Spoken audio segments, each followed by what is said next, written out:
காடு வழியாக நடந்து போய கொண்டிருந்த புத்தரை ஒரு குரங்கு பின்தொடர்ந்து சென்றது. அவரை பார்த்தவுடன் மரக்கிளையில் போய் உட்கார்ந்து கொண்டது. ஏன் இப்படி செய்கிறாய் என்றார் புத்தர். அதற்கு குரங்கு என்னால் முடியாது என்று எதுவும் கிடையாது என்றது. அதற்கு புத்தர், ஒரு பந்தயம் வைத்துக் கொள்ளலாம். நீ என்னுடைய உள்ளங்கையில் உட்கார வேண்டும் என்றார். குரங்கு உட்கார உள்ளங்கையை தாமரை இலை அளவுக்கு விரித்தார். அதற்கு முன் உயரே எழும்பி மேலுலகம் போய் சுற்றியது.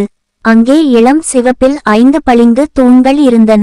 அதில் ஒரு தூணில் ஒரு மகா ஞானி வந்து விட்டு போனார் என்று எழுதி கீழே தாவியது. இதை புத்தரிடம் கூறியது. அதற்கு புத்தர் தேவையில்லை, கீழே கொஞ்சம் குனிந்து பார் என்றார்.